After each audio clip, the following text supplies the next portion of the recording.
It's time once again to slip into your camo, grab your bow, and join us out in the field for another episode of the Up North Journal, presented by PSE Archery. The Up North Journal crew is knocked and ready to rock for another exciting adventure. So let's step outside and hit the trail. Welcome back to another episode of the Up North Journal, everybody. I'm host Mike Adams, sitting in the cabin tonight with Dan DeFaw. Before we get started, we want to help you save some money. That's right, folks. Don't forget to use our promo codes to save that money. And let's start off with buckbaits.com. That's right, the brick and mortar store of Buck Baits down at Sterling Heights, Michigan at 15 and Dodge Park. Go over there. If you're on the website, buckbaits.com, use the promo code UNJ20. That will get you 20% off your order. For those of you who are looking for Easy Cut products, make sure you go to easycutproducts.com. And when you're there, use the UNJ promo code UNJ15 off to save 15% off your order. And let's not forget Lincoln Roan over at packermax.com. It's never too early, never too late to think about the Packer Max. Go on over to packermax.com, use the promo code UNJ25. That'll give you $25 off your order over at Packermax Outdoors. For those of you looking for some new firearms and firearm products, make sure you go over to theislandarmory.com. While you're there shopping, use the promo code UNJ10 to save 10% off your order there. If you shot that bird of a lifetime and you want it mounted, don't forget Troublesome Creek Taxidermy. We've had them live on the show. We've talked to them.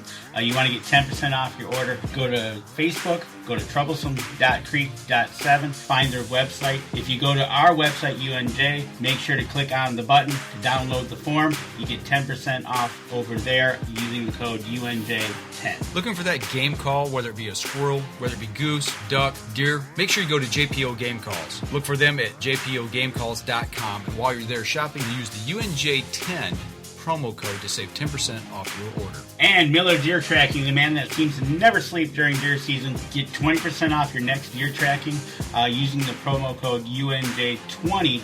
Look for Miller Deer Tracking on Facebook or give him a call over at 810-240-4891. Looking for the hottest new plastics to take on the water, whether it be hard water or soft water? Make sure you go over to southernindianabaitco.com. While there, use the UNJ promo code UNJ10 to save 10% off your order.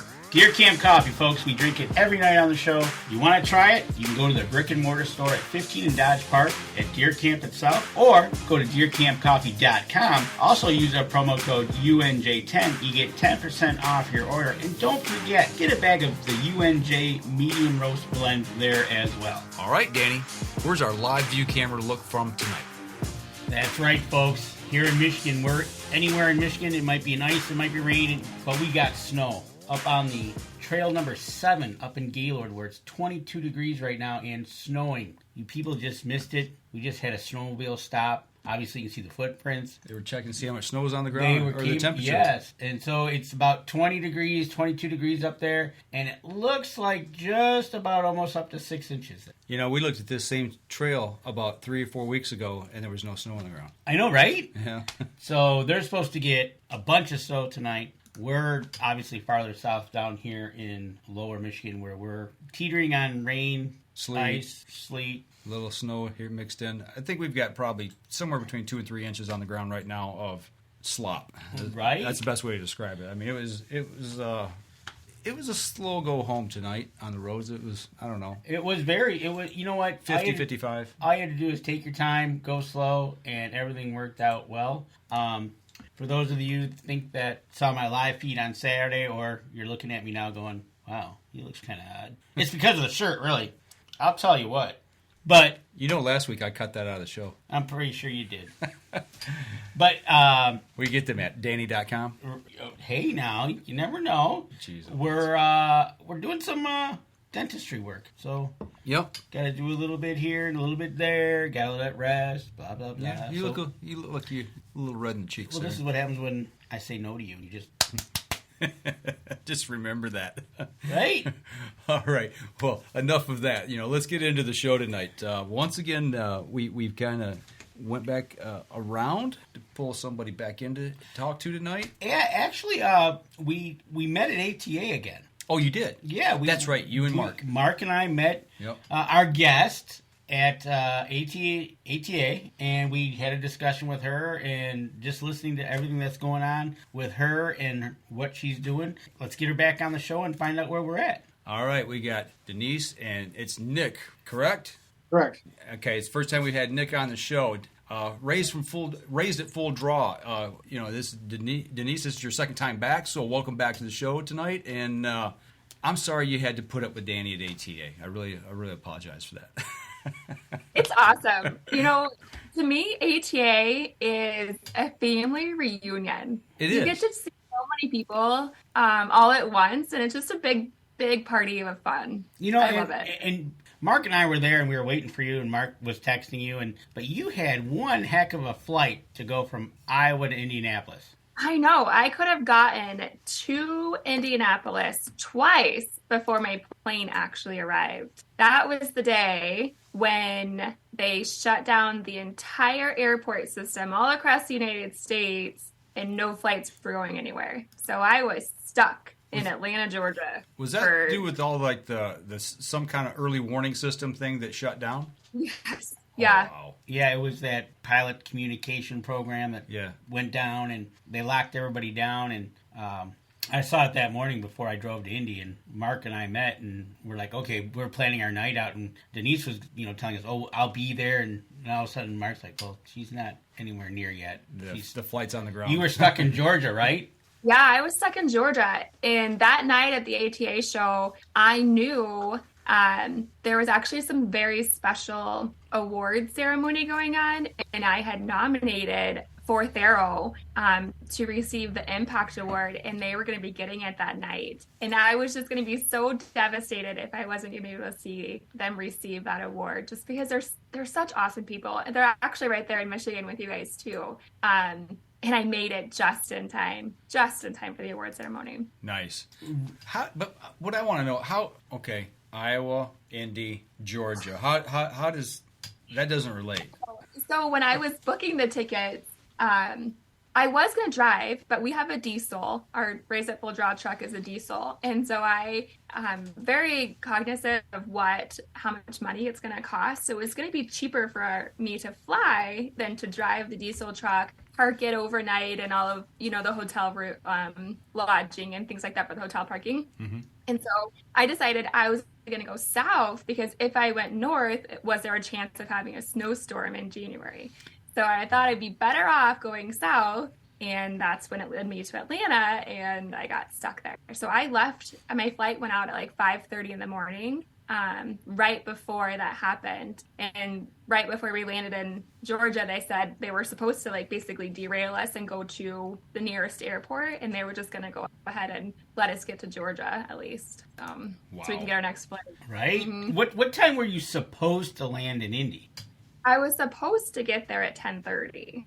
Okay. Wow. You're a little late. Get there till 7:30, 8 o'clock at night, something like that. You did make it for the presentation of the award that night. And what was the award for? So they call them Impact Awards, and anybody can nominate companies, individuals, nonprofits, and it's basically for their service to what they do for natural resources and everybody out there. They also have awards for product, so the new upcoming product. But this one was specifically, I had nominated Fourth Arrow because of all of their work that they do for Raise It Full Draw. They have lots and lots of employees that come, and actually they organize and find the volunteers, help find donations, help find campers to come to that Michigan camp. They do a lot of Facebook posts and advertising, and I just really wanted people to know that there are amazing companies out there that are doing all. Oh, we locked up there. There she is. Oh, we got you back. No, did it log off? Oh, no, you're fine. You're fine. You're good. Like you said, you've got a lot of amazing companies out there that you do have, and you call them partners on the website, and anywhere from the Rocky Mountain Elk Foundation to Under Armour, over to Realtree, Delta McKenzie, Fourth Arrow Bear, Trophy Ridge, Gammo, Boning, Whitetails Unlimited, American Trucks Positive Payload Program. Those are all people that you need help from to get these camps going. Yes, and we couldn't do it without them. And there's a lot of local individuals and companies that will help support, at the local level. From your mom and pop archery shops, to even like SDI and Whitetails Unlimited. They all support those local individual camps too. Right, exactly. And this is basically almost a 365-day-a-year project for you to get up off the ground and make it go forward. You're into several different states where you're at. When you get looking for the one flyer, there it is.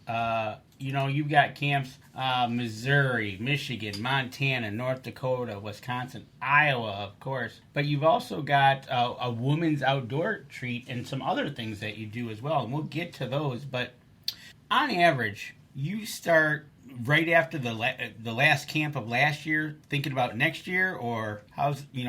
Yes. Yeah, I really don't stop. And my husband's probably like, oh, when am I ever going to get some time with just us? Because I'm always thinking about work and Raised at Full Draw. But to me, it's not work. It's fun. I enjoy it. I get to do something that I'm extremely passionate about. I do feel for my family because I am gone all summer long with everybody else's kids. But our kids actually get to go to my parents' house for the summer. And so my parents get to be grandparents and take kids to swimming lessons while I get to do the passion that I love to do too. And eventually they'll be old enough and they can come and help at camp as well. But right now they're just too little to kind of take them with us. But you got to like being the grandparents, having the grandparents involved. And that is a big involvement, just being able to take care of the grandkids so you can do what you do. Having that family support, and with that, Nick, what is your role in this and support mechanism for helping her? I just do whatever she tells me to do. I'm kind of the grunt guy. If she needs help loading trailers or whatever, I don't know. It's kind of one of those deals I've learned to just not say no. She looks at the schedule and says, "Oh, hey, look, it just so happens you're off those days. Nice. I guess I'm busy." You're a smart man. So basically, you're coming back with yes, dear. Yeah. Okay. I mean, to a certain level, know. How many? I got to keep my man card a little bit. There you go. Yeah. How many events a year do you get to help out with? It really just all depends on my work schedule, but probably there's definitely a couple. So we have the Iowa Deer Classic is actually coming up here in next week, actually, on my birthday, and he helps me set up the range and runs that whole thing for me too. Okay. Helps me take it down, move the trailers, all of that, and then he usually gets to come to the Iowa Raised at Full Draw camp as well, at least 1 or 2 days, depending on, again, his work schedule, to come down there, but usually helps me have to set up the targets and those type of things. He's my heavy lifting a lot of the time. He's the big fork trucker, the big wheelbarrow that moves stuff around. Yeah. There you go. Well, you know what? And we laugh at that, but really, those types of things need to be done. I mean, you got to have people to move things, to put things together, to set things up, and to be able to run booths. I mean, it's not just a couple of people putting these camps on. I've been to 3 or 4 of these different types of things, and when you got a lot of kids around and you're trying to teach them and keep their attention span, that's a lot of work. Mm-hmm. Mm-hmm. Yeah. Oh, go ahead. I was gonna say, and it's appreciative because everybody that comes are volunteers. So I'm the only paid employee for the nonprofit, and so it's extremely appreciative when you have someone like Easy Cut who donated their pruners last year to every single volunteer that came and helped. It's amazing when people go above and beyond that call, just because they see what those volunteers are doing too. Well, that's awesome that we're partnered with Easy Cut as well, and for a company to step forward and to recognize people's time that they're putting into the outdoor community and helping kids learn this stuff and rewarding them. I mean, you say, well, they're giving them a pruner. Well, you know what? People, when they're not looking for that. When they get that, they really appreciate somebody that does something, goes above and beyond, and helps out by giving them recognition for doing it. So that's awesome. So Scott over at Easy Cut, thank you for doing that. Appreciate it. Absolutely. And, one of the big reasons I wanted to have you on again was to get the word out about what it actually takes to make one of these camp happen. And you've got them in multiple states. So, kind of just going down that road of obviously you can go to the website. You can look right on there. You can sign up for a camp for your youngster, or you can help donate. Sign up for Michigan. Right. And our home state. About how much does it cost for a child to go to camp? So it is $250 for a kid to come to camp. And what do they get for $250? So they are coming. We'll give them a Raise That Full Draw shirt. We have all of the meals with them. And then we actually have all of the equipment. So they don't need to bring bows, arrows, release, all of our 3D targets, our tree stands. We have all of that. So the harnesses, anything that they're going to be utilizing that we're going to teach with is in our trailer. And we want them to know if they need support for camping gear, so their tents and their sleeping bags. We have that as well too for kids that need it as well. Okay, so the setup for like the arrangements for the kids are it's tent camping, outside camping, getting them out in the fresh air, correct? Mm-hmm. Awesome. Yep, we're going back to the basics of what our heritage, could have been way back in the beginning when we're starting from not having even social media and cell phones. So we take their cell phones away from them the whole week. That's good. And they actually love it. We pray before we eat, and we raise and lower the flag every day. That's awesome. Instead of Pledge of Allegiance. Mm-hmm. We're just going through some of the photos here from the Michigan event last year that you sent us, and it just looks like there's such a wide range of things that they do. Talk about a little bit about the Michigan camp that you sent these pictures from. What you talked about what it takes to put on an event and what they get out of it, but talk a little bit about some of the instruction that they're going to get.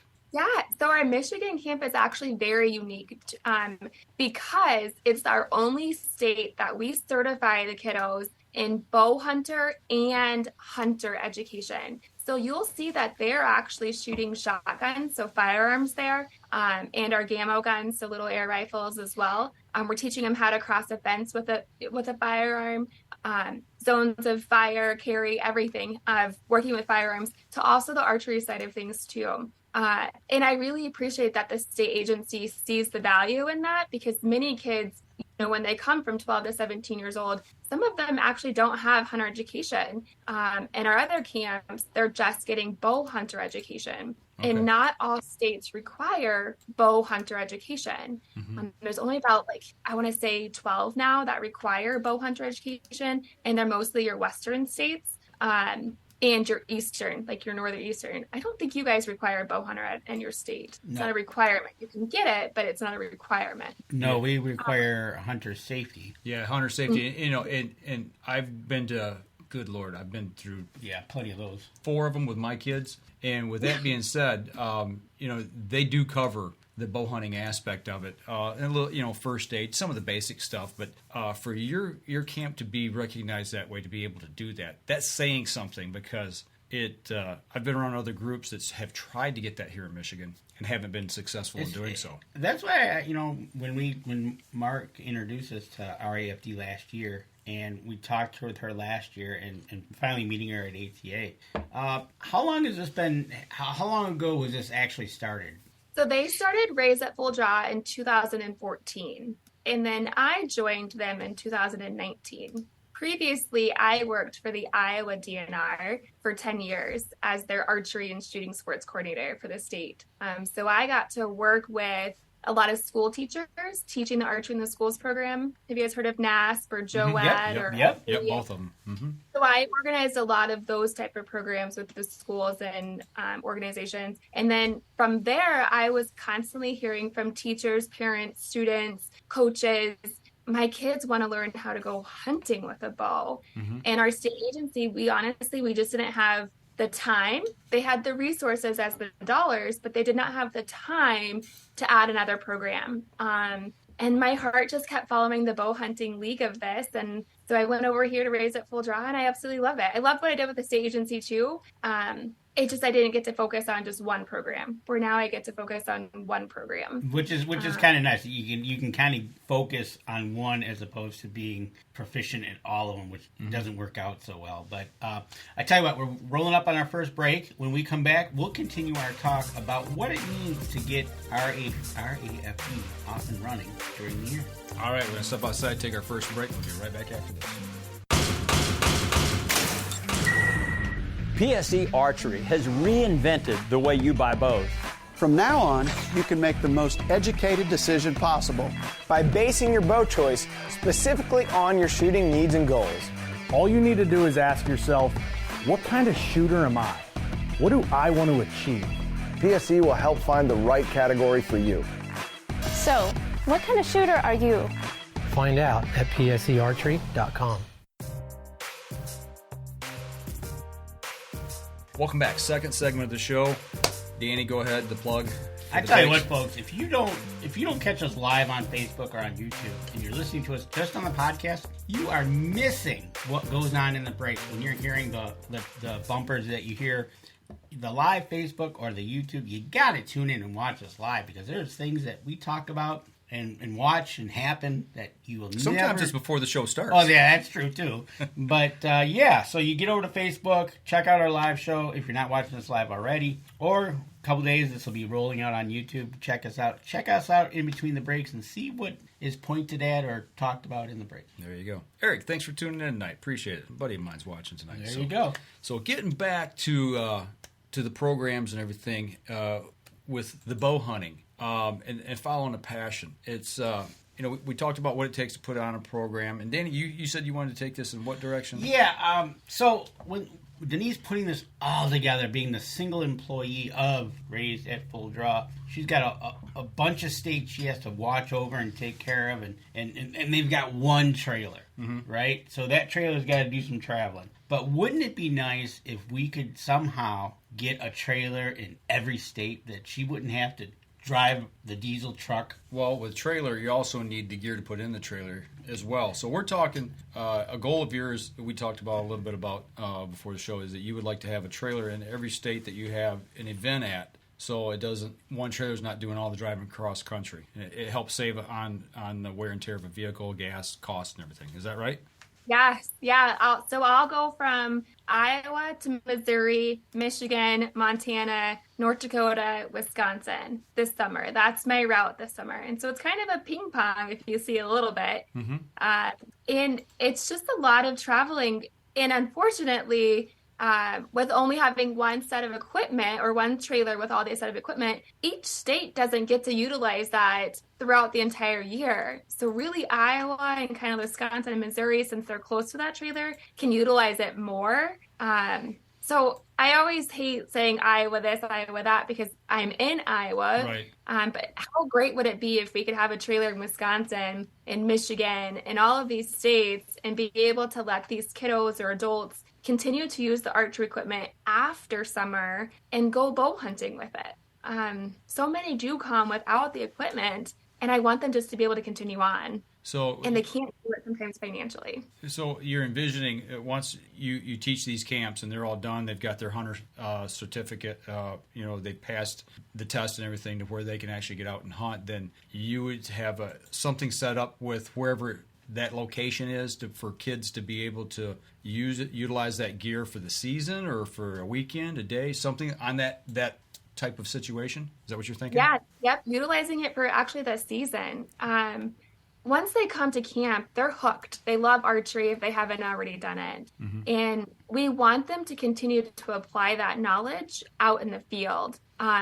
Some parents don't have archery equipment, and this would be a great way where we could easily show them. And then now the kid is teaching the parent too, or maybe we can have family camps and offer additional type of programs in those states. But right now we're so limited with just one trailer that we don't have the ability to offer additional camps because of the one trailer. Thinking along those lines, how would that look? Would that be the people that's got the boots on the ground in that state that put that camp on with you, the volunteers, would head that up, or would you have your own organization set up there? How would that work? What is your view of that? So I'm really, I'm sure you guys know the term Critter Club. So NWTF and Pheasants Forever, Ducks Unlimited, RMF, all of those type of programs have a very similar setup. They're very big into conservation and buying the land, and salvaging our land, making sure that there's additional hunting access. This would be a little bit different where we're not using our funds to purchase land, but using our funds to give it back to the education part and teaching people how to utilize that land. So if we can get to the point where we can have, regional reps in a state like they do for those organizations as well, it would be awesome. And then you have volunteers underneath of those individuals. that's definitely where I can see it going in the future. Okay, all right. That explains it to me then. I can see the vision now of how that would work. Right, exactly. And all this takes money, right? So we got some potential sponsors out there.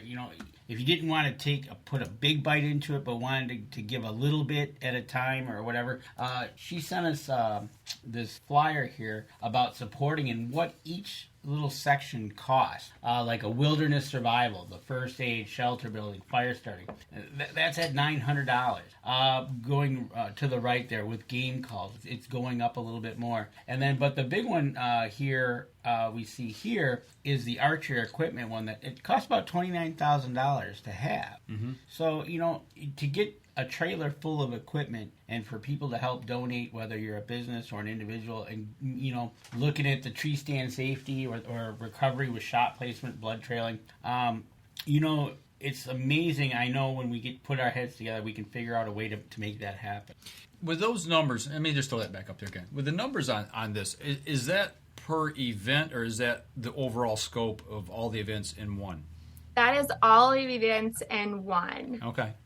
So that is a specific station or stations lumped together that they would then sponsor. And so, for an example, if it was a tree stand, they would do all of the harnesses. So there's like 30 harnesses that are in there. Your tree stands, but you have ladder stands and hang-on stands, even saddles. So it would be that entire station, and then that trailer goes from camp to camp to camp. So it's being utilized at multiple locations. Okay. So I just did a quick math in my head, looking at those 8 items, you're looking at about $45,000 to $50,000. And that's per year, I would assume, correct? That's per trailer. Per trailer. Okay. That explains it even better. Okay. And then you would need the trailer as well on top of that. And then I need the trailer. Okay. So we'll just say $50,000, including the trailer, right? To get one here, maybe put here in Michigan, where we know we have the one camp, but if we have a group on the south eastern side, maybe get 2 camps. Yeah. And maybe do a little outreach, maybe the UP. But the possibilities are endless. And one of the things, when we ask people to donate and whatnot, Nick has taught the tree stand safety course. So let's ask him how a typical tree stand safety course day would go. That way people get a feel of what you're teaching.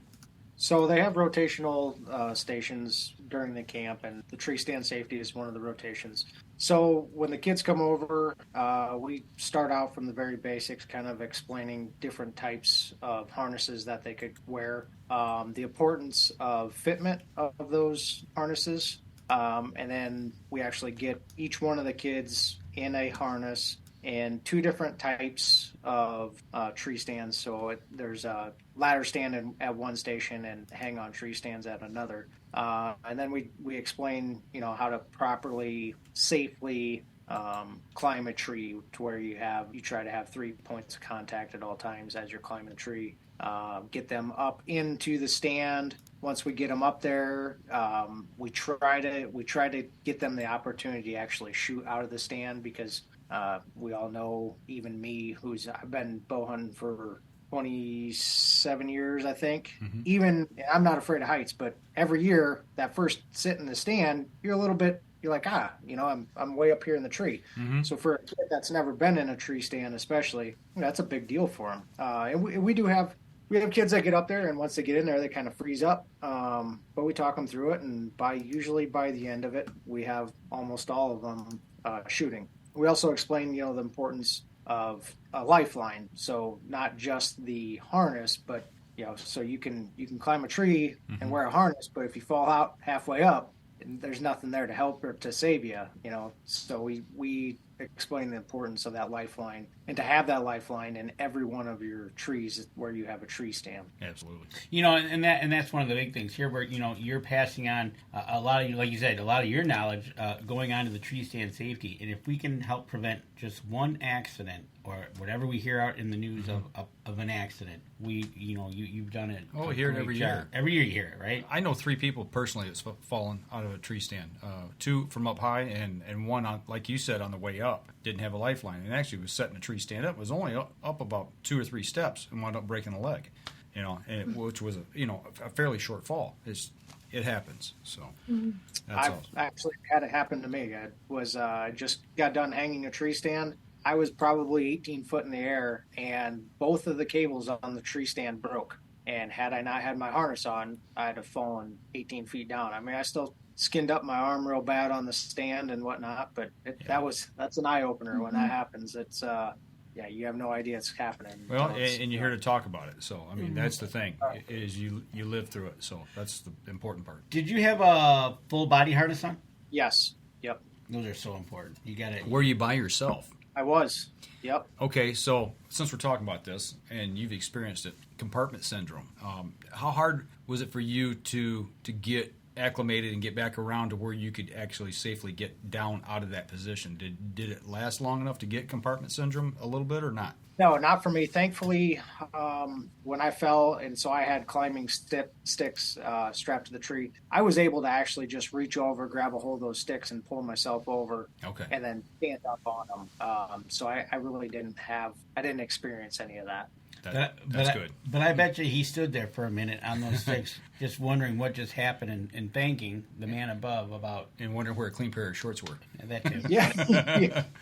And and when I say I skinned up my arm, I mean, it was my entire forearm, because when I fell, your natural reaction is to grab anything around you. Mm-hmm. And I was facing the tree when it broke, and so I went to grab the actual seat part, and I missed it, and that seat just ate my arm up. Okay. I didn't know I had done that until after I had gotten out of the tree, like actually on the ground, and kind of got my bearings back to what had happened. Right. It happened so quick before you know it. I mean, just a split second. Well, that's it, right? And then he went back, and Denise saw it and probably yelled at him a little bit, right?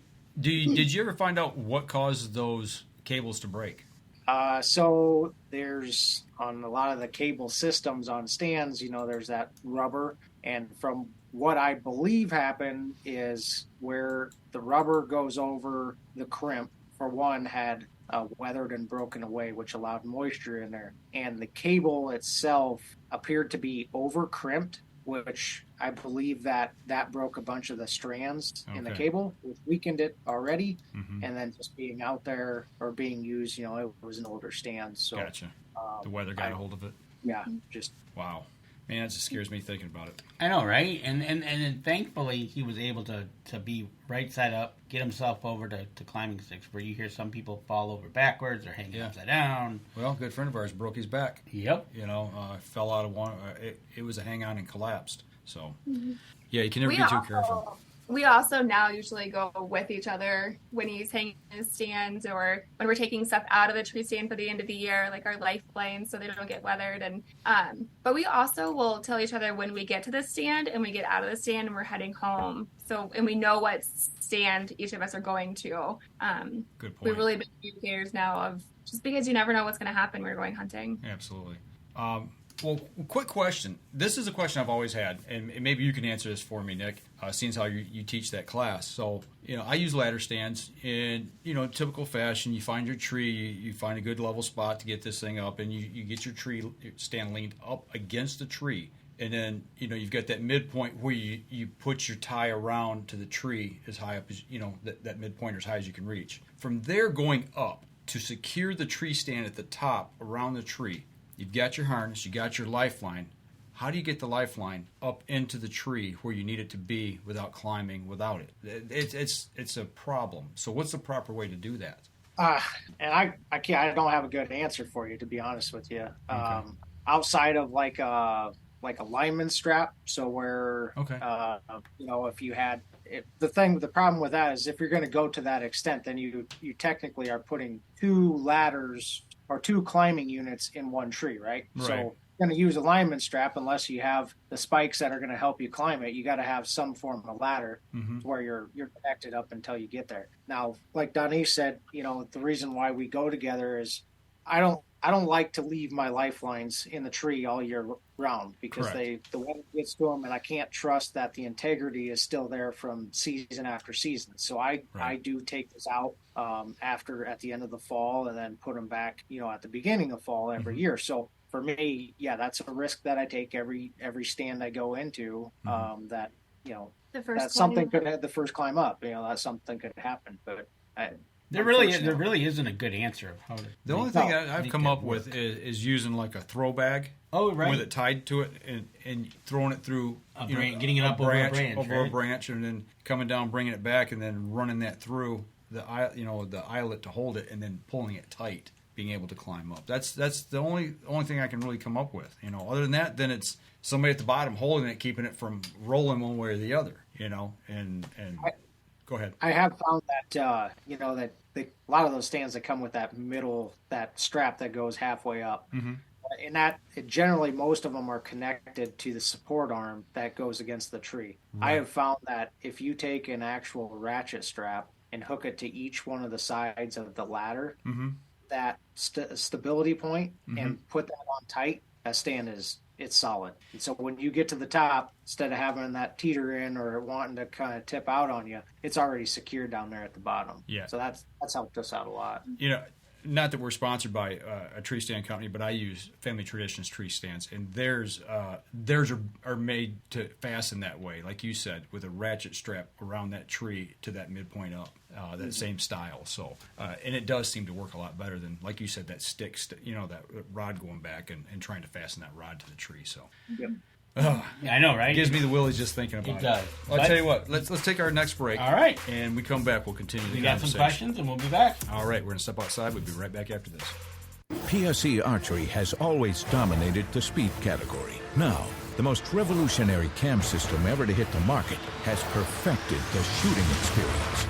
Introducing PSE's Evolve Cam System, featuring extremely high let-off capabilities and the smoothest draw cycle in history. No other cam system has ever delivered this level of total comfort and total control. Experience PSE. Experience performance. Welcome back. Third segment of the show. We covered some tree stand stuff. We covered some wants and needs of things that they're looking to expand and do. And we haven't mentioned, but Donise, kind of let us know where we can go to help support you if we want to donate, or where should one go? Facebook, web page. Where do you want us to go? Yes, you can absolutely go to our website, which is raisedatfulldraw.com, or you can go to our Facebook page. I will respond to all those messages myself, or a couple other volunteers will do that too. And then we also have like an Instagram page as well. That's awesome. Very good. Yeah. So people, if you want to help, just donate, get on over there, click on the donate button. Or if you think you might want to send your youngster to camp here in Michigan, we're going to have our camp here coming up. June 22nd through the 25th. And I was going to ask you, do typical camps run Thursday through Sunday?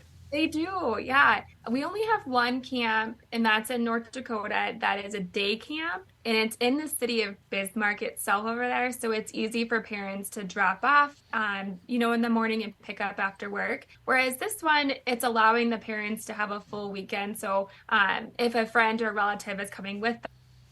Oh, we lost audio there. Oh, we got it back. Okay, good. Nope, it's good. We got you back. And so let me ask you this. I see you can have youth aged to 12 to 17. One of the questions we do have in the chat was, do you have a lot of returning youth from year to year?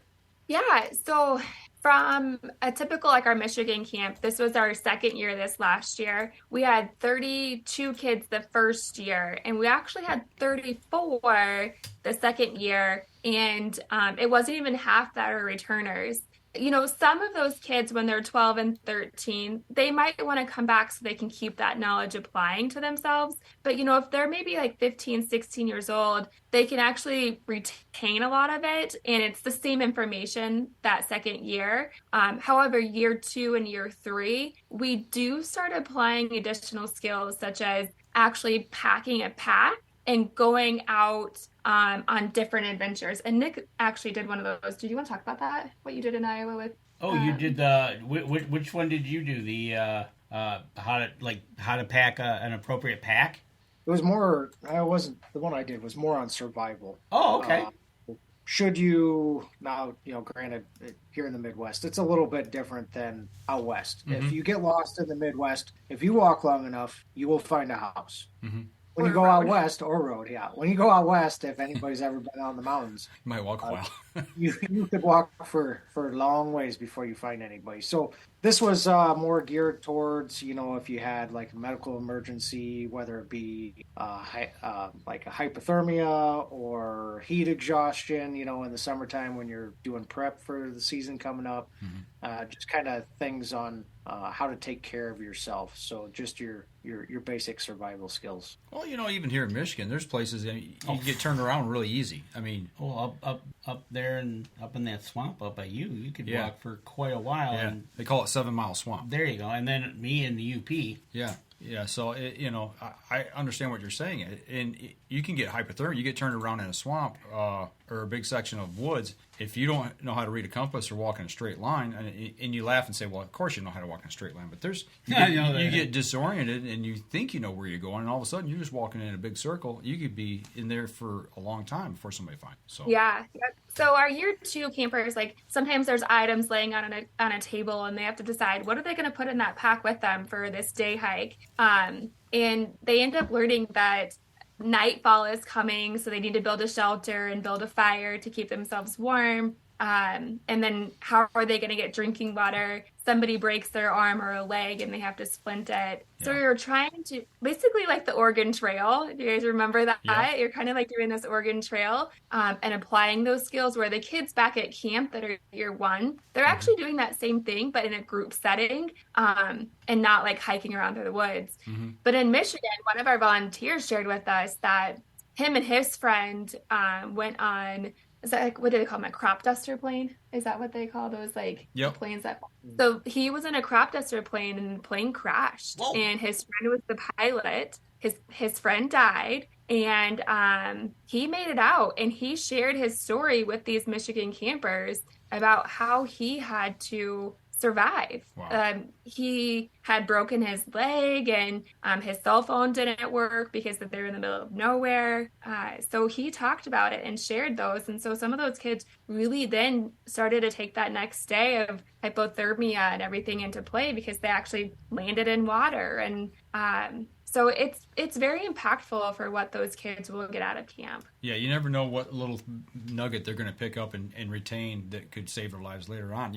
My youngest boy's he's 23, going to be 24, and he asked me last week. He says, I'm thinking about going up on the Manistee River, and he's like, "Do you know that stretch?" I'm like, "Yeah, we've kayaked 50 miles of it, so yeah, I'm familiar with it." I said, "Do you realize where you're going?" He's like, "Well, no, not really." He wants to hike in for a day, camp along the river, like just primitive camp, and then come back out. And I said, "Do you know what to take?" "Well, yeah, a tent and sleeping bag." I'm like, no, there's so much more to that, So it's not just kids, even, like you're saying. It's like if you don't know, you don't know what you don't know. So those are great skills to teach kids at a younger age, or like you said. So and later in life, it's like, man, I remember that one thing at camp that they taught us. Right, exactly. And do you have you had any of your camp kids get old enough but yet come back as like volunteers to help? Yes, and even that actually happened last year, but at our Michigan camp, our second year, you're seeing returners come and being volunteers.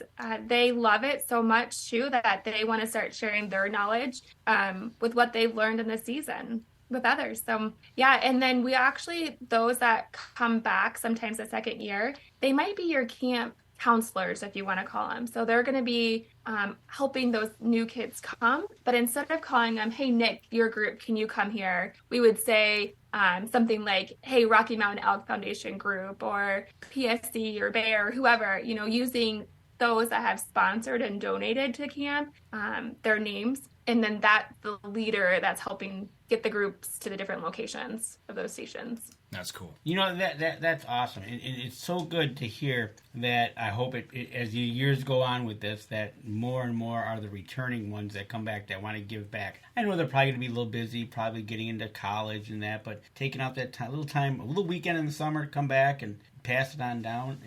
It's lifelong, like you talked about, little nuggets you pick up. Well, talking about skills, there's a question coming in talking about, do you teach them how to field dress an animal or how to get game safely out of the field without getting it contaminated or having it go rancid? Yes. Yep. So we talk heavily about shot placement as well. And they do like a 3D tournament, and we talk about shot placement when we're doing these 3D tournaments. So what you would do scoring wise versus what is actual shot placements can be different. And then we have a field dressing portion of it. Now, I would love to actually have a deer and field dress it. Or even sometimes like a goat, but we haven't been able to get that in Michigan to be able to share those. So I've actually created a box deer, anatomy deer, and it has, I don't know if, you might actually have some pictures of that. And yeah, we do. Like, what? We're showing them right now. There's a tube, yeah, and so it's a deer where it has its vital organs in there, and then it also has like your stomach and your liver in the back. So you're talking about that shot placement and what's going to happen, and then we utilize that to kind of show how you're going to field dress. In Michigan, I don't believe we showed them last year the gutless method. They talked about it, but I know in our Montana camp, it's obviously very talked about our gutless method, and we talk about game bags and preserving it. Some people talk about pepper and how they need to put pepper around if they're in a bear area. So yes, we definitely talk about all of those strategies as well. And then we get very much into blood trilling too, so they can find that and learn what different color of the blood means and when they need to go back out, how long they wait. So start from finish, it's all there in camp. That's awesome. I know, right? I mean, we need more of these camps. You know, that's why we have Donise on here. You know, trying to get the word out. You know, trying to get more of these camps going for these kids instead of being on their phone, be in the outdoors like we always talk about, right? That's right. Getting them in the outdoors. I know, Donise, is this like the kickoff the Iowa Deer Classic for you? I know you've had some auctions, but you're having the 3D shoot at the Iowa Deer Classic? Yeah, next weekend, March 3rd, 4th, and 5th will be the Iowa Deer Classic, and we host the 3D range there.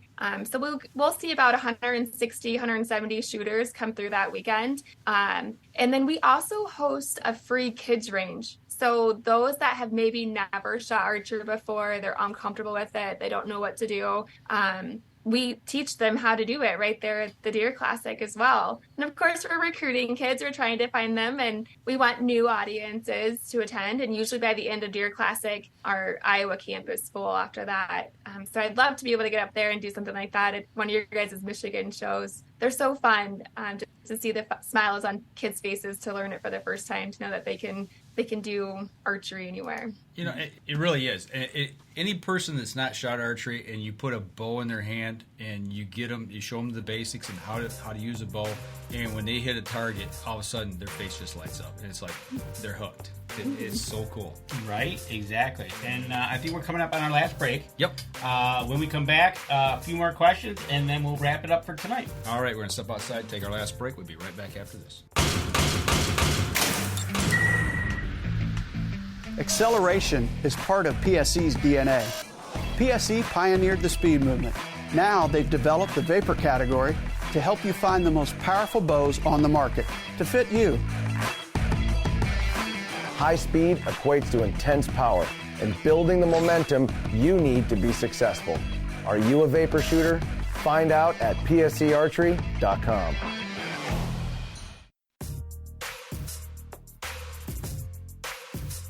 All right, during the break, we talked about cutting Dan's arm off again. Yep, we did. So people out there who are listening on the podcast, go over to our live Facebook, watch the show, watch what we do in between the breaks, which you might be hearing on the podcast, which is our bumpers, or watch us on YouTube and see what we talk about in the breaks. Oh, me. You know, we talked about the Iowa Deer one coming up with the 3D shoot and the kids range, but for everybody who's not going to be in Iowa, I don't think we'll be there. You have an online auction as well. I will. So during the Deer Classic, you do not have to be present to win, but you can still bid. So be in any state that you want to. We will have items like a Traeger grill. However, I'm not going to ship that to you. You're going to have to come and meet me somewhere. I'll meet you halfway if it's for you guys. But we also have like dog beds and ground blinds, decoys, turkey decoys. What are some other things? Fourth arrow things. Lots of things that are going to be on the auction. You last year you had something from the Rocky Mountain Elk Foundation. I won something from there. Mark, I think, won a few things. I think he won the lowdown Okay. Yep, he's one Lowdown viewer, and that'll be on there again. Right. Yeah. And so people, if you can't get it to Iowa and you want to go, are we going to have a spot? Are you going to post this on Facebook where to go for the auction? Yes, I'll go to our Facebook page and check that out. It'll be actually live next week. Okay, so they can start bidding next week. I'll watch for that, and when we see it, we will gladly post it on our Facebook page to send them over to you. Okay. That way, we get the word out about these auction items. And how long does that auction go for? It will end Sunday afternoon. And so if they are at the Deer Classic, they can pick it up there, because some vendors come from different shows from Michigan. So if they're going to be there, you can pick it up at the Deer Classic, or I'll then ship it to you that next day. So that's next week, and the auction ends the 5th? 4th and 5th, and the auction ends the 5th at noon. You know what? If we get the Traeger grill, we could have Lincoln Roan bring it back. There we go, because he'll be out there. Yeah, he's going to be there. I told you, there's always a way. You're right. I like your thinking. Danny has a plan. Oh, I got a plan. You got naked Traeger grill and you like it. We're not sponsored by Traeger or anything like that. It's just a cool item. I hear so many people talk about them, and quickly, Nick, are they the bomb or what? I don't know anything about them. I just hear about them. It's an easy man smoker. So if you want to be a true man, one of those auto feed smokers that's not a true man smoker. The true man smoker is the one where you got to sit there with your little spray bottle and keep your temp, at the right spot, that's not my thing. I got way too many other things. So yeah, I've had other ones, but yeah, it's pretty awesome. You like this one? That's awesome. A spray bottle, that's work. Well, like you said, you got to get your time. chair. Yeah. You got to get by the fire, and you got to sit there and. That sounds like a lot of adult beverages to me. Yeah, that can go bad. That can go bad real quick. So, like everybody out there, that's why we're having Donise on talking about Raised at Full Draw. We, getting the word out about helping these camps get more proficient, getting bigger, better. That's why we need, if you're thinking about it, go on over to the website. I'm sure you can go on Facebook. Like she said, she'll answer any messages. If you got any questions, go check it out. Ask her anything you want. I got a friend of mine that's kind of interested in knowing more about the camps, because he would like on this side of town to get a group of kids and maybe have a camp on this side. Gotcha. So, well, along those lines, talking about the camps, camp size, is there a point where you say camp's full? 50 kids is usually our max. Okay. Sometimes we have a couple more, here and there, but usually 50, just because of our locations that they have, only fit so many tents and vehicles that when you're coming in and out. So 50 has been a good. All right. So I got another question here, and I want to ask this one as delicately as possible. But let's say there's a kid that wants to go to camp and basically doesn't have the means to be able to get there. Is there any program or anything to help said kid be able to attend camp?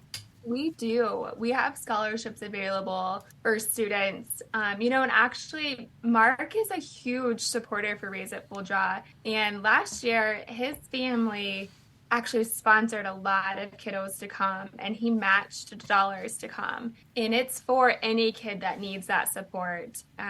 If they don't have the funds to buy archery equipment, again, we have that for them. We don't want anything to be a barrier. Gotcha. So if there's a barrier and a child needs help or family needs help, please reach out. We're here to support them. And things like this Iowa Deer Classic weekend is why we do this, so that we can raise the dollars for scholarships to bring kids to camp. And you are absolutely correct. Ever since meeting Mark and talking with him coming on pro staff, in the last 2 years, we've seen him do this and actually spend the means giving to Raised to send these kids. And I always tell him, I'll be the last one. When you're down to one, call me. I'll take care of it. But it's such a, just him and his wife alone. And I don't know if he's heading out to Iowa or not. I didn't know if he was going to go. I know this week is Indiana. Yeah. But, you got to have those certain people that, put it all in and get those kids out. Like you said, no barriers. Just contact you, and I'm sure you could work something out depending on where they're at. That is awesome. Yeah. All right. So you guys did talk about one thing earlier, and that was our women's camp. Yes. I was going to tell you a secret. Do you want a secret? Yeah, absolutely. I won't tell anybody. So just the people that are listening on Facebook. Yeah, Raised at Full Draw is going to host a women's bow hunting camp. So if there's a woman out there who has not been successful to harvest, but has a bow, knows how to shoot, that's who we want. And we have a location in Wisconsin, Almond, Wisconsin, to be exact, where 2 landowners are letting us have their land. And we're taking women out on hunts that need the support. We'll come back and do a retreat in the evenings and the afternoons and just talk about the successes of what happened and just using this to apply their knowledge to continue to show growth in themselves, that they can do this. That is awesome. Now, the cost for that camp is going to be? It's also $250. Okay. And it is the last weekend in September. Okay. There is not a registration posted on our website because we're only taking like 12 to 15 women. So it's very, very limited. We just started advertising it to women that have attended our Rise camp before. So where we taught. Oh, we lost audio again for just a second. Go back and repeat that last sentence. We lost you for just a second. Oh, so we have, we posted it this last week to women that attended our camp for Rise. And we already have 9 women registered to attend. Okay. So we just have a couple more spots. Do you need? I'm looking on the map as to where Almond, Wisconsin is, which is basically due west of Green Bay. You got it there? I'm gonna put it up here. All right, go ahead. So everybody can see. There's Almond. There's Almond, Wisconsin. Okay.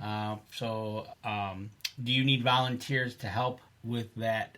Yes, if there's individuals over there that would like to come. Again, that one's also going to start on a Thursday night. So women can get plane tickets and planes because a lot of people are actually flying. We have people from California to Montana, Utah, Pennsylvania, all over coming to this event. So yeah, if there's somebody over there that would like to volunteer, we'd love to have them as a mentor. That's awesome. That's awesome. Cool. That's one. We need to get you back on after that event to talk about that event.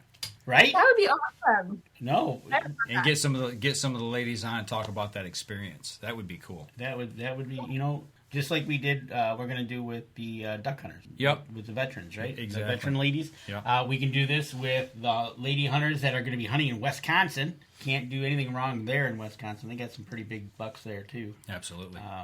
But again, go to Facebook, check out Raised at Full Draw, or go to their website.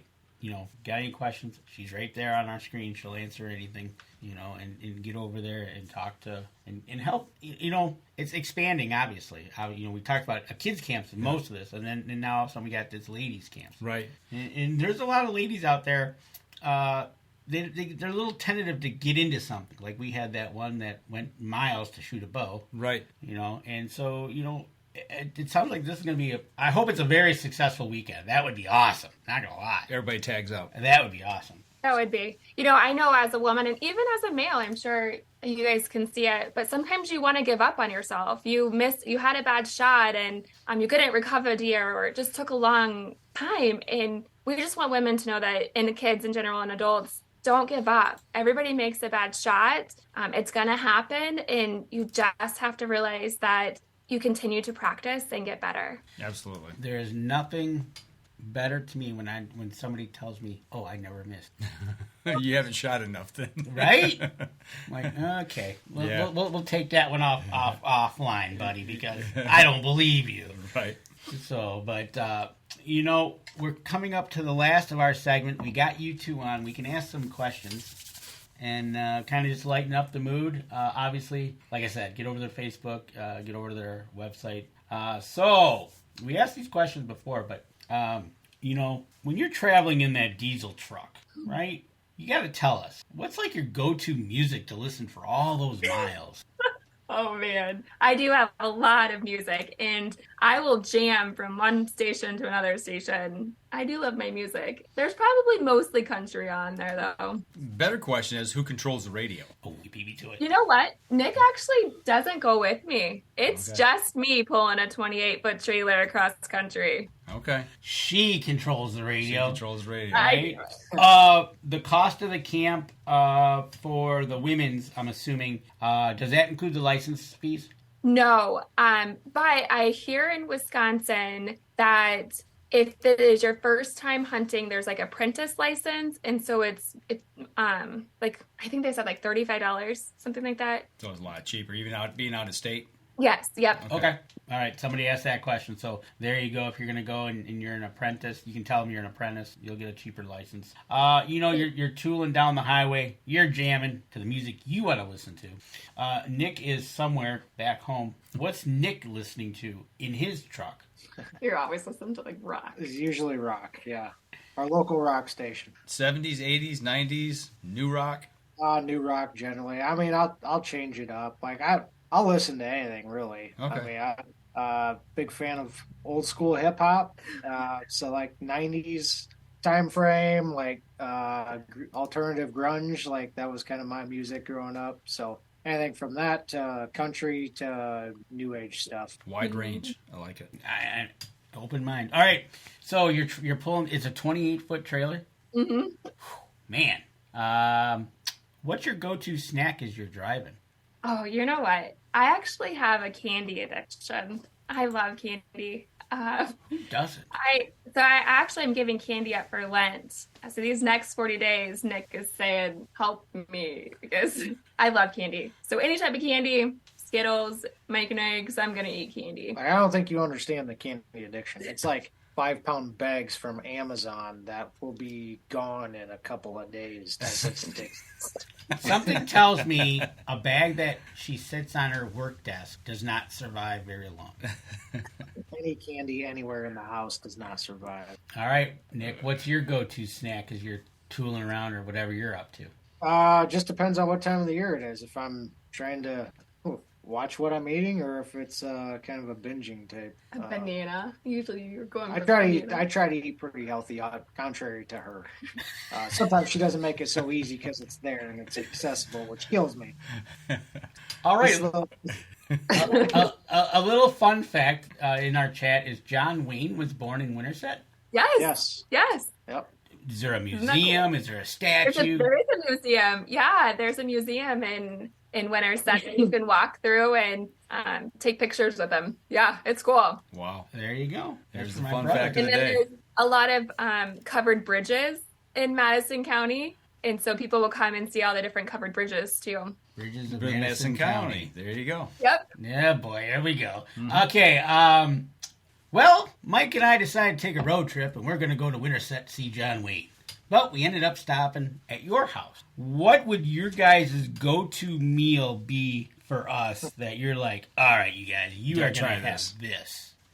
I am going to cook you deer steaks and french fries. What do you think? That would probably one thing. Guaranteed that's what would be on the... You going to break it out on the Traeger grill? Nah, I haven't done anything. I haven't smoked it yet. It's generally just on... chicken. The regular grill is... Like charcoal not grill. Gas, yeah. You gotta get the charcoal. I use charcoal. Gotcha. Okay. He's a charcoal guy. Right. I like it. You gotta like charcoal. Absolutely. That's right. There's dedication to that. You turkey hunt, correct? Yes? Yes. Oh, okay. One thing I found out is if you can smoke the breast of the turkey, oh my God, that is so good. There you go. Oh. Try that. All right. You're gonna use that trigger. Let's switch up the last question just a little bit because normally we ask you about a story that resonates with you or has a big impact. But there's two big impacts over each of your heads back there. Give us the lowdown in a short couple of minutes here of each one, and whose are they? Because you guys have been battling before the show started about this. Well, I do have to say that Nick has the bigger deer in the house. However, when we got married, I always said I had the bigger deer in the house. So 10 years ago, I did. There's a buck upstairs. So now downstairs, the only deer you get to see are the big deer, is what we call it in the basement. This one over here, he's mine. I shot him 2 years ago, and actually right underneath my tree stand at 6 yards. I drew on him 3 different times, and he was following a doe and came in perfectly, but couldn't hold it forever. And it was awesome. I was shaking. Nick actually wasn't too far and heard me grunt to stop him. It was a great hunt. It was very rewarding. I actually got to watch that buck expire from my stand. So wow. Really? We were about 150 yards apart. I had seen him prior to him going towards her, and I just kind of watched him And sure enough, I heard the grunt and heard some little bit of crashing, and yeah. Then I started receiving texts that didn't make any sense. Well, I knew she at least had shot at him.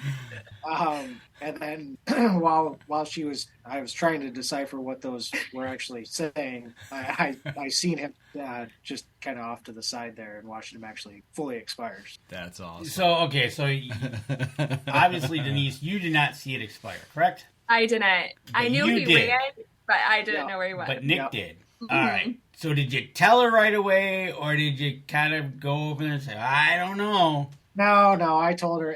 I was actually a little bit confused on what was happening because she told me that he had ran the opposite direction of what he actually had. She apparently got completely direction turned in property that she knows but like the back of her hand. But anyways, so I was kind of confused. But yeah, I told her, and so I was like, I'll meet you over there. And I got out of the stand. Like, I don't know what was taking her so long, but I was like super excited because this is a buck we knew well. And I'm like standing at the base of my tree. Obviously, I'm not going to go up to the deer until she is there first. It's like taking her forever. And so I call her. I'm like, what are you doing? She's like, I'm trying to get my boot covers off. She's still in the tree stand. It's been like 10 minutes and she's still trying to get her boot covers off. I'm like, just who cares about them? Let's go. And so, yeah. I was shaking so much. I couldn't get the zipper undone off of my boots to climb down the tree stand. Man. Was it like cold out, or was it, decent weather? Donnie's cold, yes. Nick cold, no. Oh, it was early November. Mm-hmm. Okay, all right. But it was cold. Yeah. All right. What took her so long was the point she was probably trying to get freshened up for the hero photo shots. Ops. Oh, I don't even care about that. I don't wear makeup out on the stand, or I don't typically wear makeup. So, yeah, I don't care about that stuff. No. You just, don't, like Mark always says, making memories, right? Yep. That story is going to live on with you and your family and your kids from now until somebody has another event, and that's just going to add to it. But what about your buck over your shoulder, Nick? So that's a buck I shot in 2017.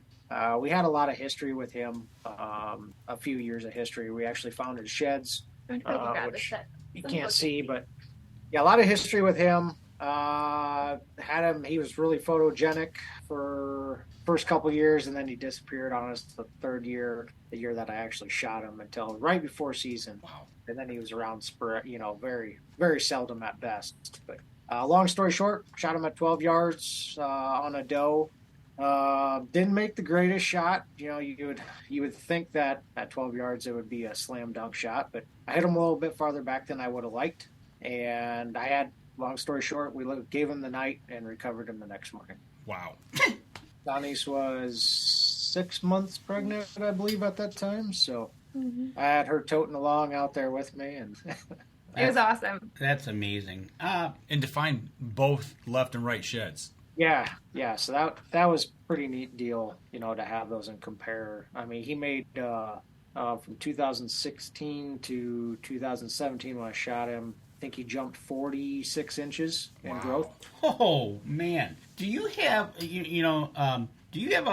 when your cameras are out or you're seeing your deer? Do you have a lot of history with them over time? Are you seeing that? Like you're seeing bucks 1, 2, 3, 4. Like what would be the oldest buck that you think you know of, and what age? Probably 4 years. I think we had 4 consistent years with a buck who was already probably 3.5 when we first seen him, and then we had him the next 4 years in a row, and then he disappeared.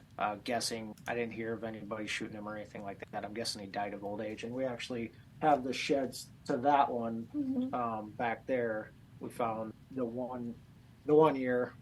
Pretty fortunate for some of the stuff we find, but it was cool. We never got an opportunity to shoot this deer, but it was fine because we found the sheds, and just to have those as a little bit of the history we had with him was pretty cool. And it just, I guess, to further answer your question, it just depends on the year and it depends on the bucks. We'll have some that show up for a couple years and then disappear for a year and then come back and you're like, oh yeah, that's him. And then we have some that you're like, man, he's going to be great next year, and you never see him again. Yeah. That happens pretty frequently. So, part of hunting, I mean, we call it hunting. I mean, it's all inclusive, but, we talked before the show, you said, you weren't able to take a deer this year. But that doesn't mean that you didn't have fun, you didn't have success. I mean, to me, getting photographs of big bucks like that and watching them over time, finding sheds, watching family members take big deer and being part of that, or friends, it's all part of that camaraderie of the hunting that we like to share. Absolutely. And you know what? I think Nick enjoys shed hunting more. He just loves search and find things. I get pretty amped up for it. But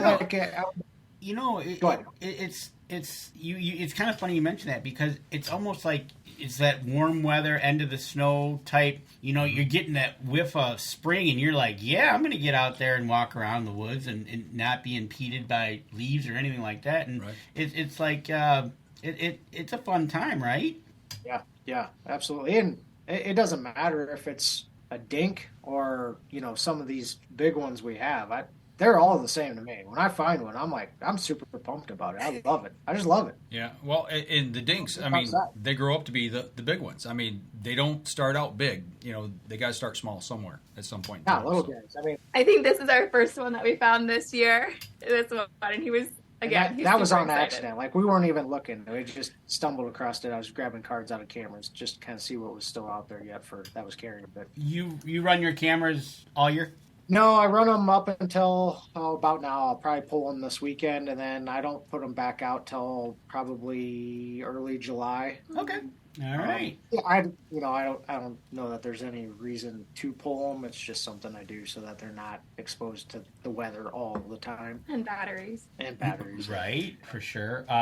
We run long here. Yeah, I know we did. We got to hear the story. So, but anyways, again, thank you for coming on the show. One more time, tell us, Donise, where we can get a hold of you or donate or wherever you want us to go to find more information about Raised at Full Draw.